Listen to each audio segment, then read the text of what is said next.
First things first, conflict is natural. A lot of couples believe that if they're constantly fighting, something is wrong with the relationship.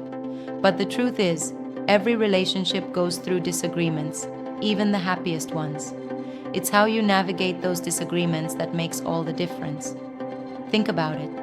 When two people come from different backgrounds, perspectives, and experiences, it's only natural that they're going to have different opinions from time to time. What's important is not avoiding conflict, but learning how to handle it in a healthy way. So, remind yourself, conflict is a chance for growth in your relationship. It's an opportunity to understand each other better and improve your communication. The goal isn't to win the argument, but to understand each other and find a resolution that works for both of you.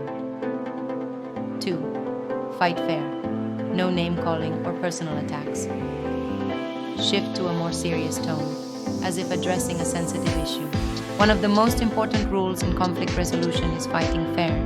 When you're upset, it's easy to throw out hurtful words or insults, but those types of attacks can do more harm than good. Name-calling, personal attacks, and bringing up past mistakes only escalate the situation and make it harder to resolve. Instead of focusing on each other's flaws, focus on the issue at hand. For example, instead of saying, "You never listen to me," try saying, "I feel unheard when I'm talking to you, and I need your attention." The focus here is on how you feel and what you need, not criticizing your partner as a person. Remember, you're partners in this, not enemies. So, keep the conversation about the issue, not about attacking each other personally. That keeps the focus on finding a solution, rather than getting lost in hurtful words. 3. Stay calm. The power of pausing. Switch to a calming tone, maybe even taking a deep breath for emphasis. Another key tip for resolving conflict is to stay calm. I get it. When emotions are high, it's easy to get swept up in the moment. But when you let yourself get too emotional, it becomes harder to think clearly, and things can escalate quickly. One of the most effective strategies here is to pause before you react. If you feel yourself getting upset or defensive, take a step back. You don't have to resolve everything in the heat of the moment. You can say, "I need a few minutes to calm down before we continue this conversation." This allows both of you to gather your thoughts, take deep breaths, and approach the situation from a more rational place. A simple pause can prevent things from getting out of hand and can actually make it easier to find a resolution. 4. Focus on we instead of you. Switch to a more empathetic, thoughtful tone, showing care for the relationship. During a conflict, it's important to approach the conversation as a team, rather than focusing on who's right or wrong. Using we language instead of you can help shift the conversation from blame to collaboration. For example, instead of saying, "You always leave your stuff all over the house," you might say, "I feel frustrated when the house gets cluttered, and I think we need to find a way to keep things tidier together." When you use we language, it's about acknowledging that you're both part of the problem and, more importantly, part of the solution. This mindset helps you avoid placing blame and encourages collaboration. Remember, you're both on the same side, working toward a common goal. 5. Understand each other's feelings. Shift to a more vulnerable and empathetic tone. One of the most powerful ways to resolve conflict is to really understand your partner's feelings. It's easy to get caught up in your own perspective and forget that your spouse's emotions are just as valid as yours. When conflict arises, try to listen to your partner's emotions, not just the words they're saying.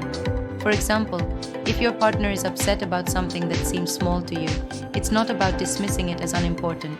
It's about acknowledging that their feelings are real, even if they don't make sense to you at the moment. Ask questions like, "How does this make you feel?" Or "What can I do to help you feel better?" Showing empathy and validating their feelings helps your spouse feel heard, which can diffuse tension and bring you closer together. And when both partners feel understood, it's much easier to work toward a resolution. 6. Know when to take a break and come back later. Switch to a calm, reassuring tone, offering a solution. Sometimes, despite your best efforts, the conversation just isn't going anywhere. In those moments, it's okay to take a break and come back to the issue later. Not all conflicts need to be solved in one sitting.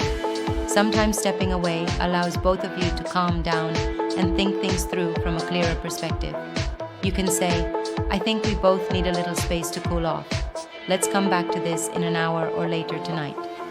Giving each other that time not only helps to prevent further escalation, but it also gives both of you time to process your emotions and come back with a fresh perspective. Taking a break isn't about avoiding the conflict. It's about giving yourselves the space to resolve it more thoughtfully. End with a warm smile and calm tone, sitting back a little for a more personal touch. So, to wrap up, conflict in marriage doesn't have to damage your relationship. It can actually make it stronger if handled with care. The key is to fight fair, stay calm, use we language, and make sure you understand each other's emotions. And don't forget that sometimes it's okay to take a break and return to the issue when you're both in a better place.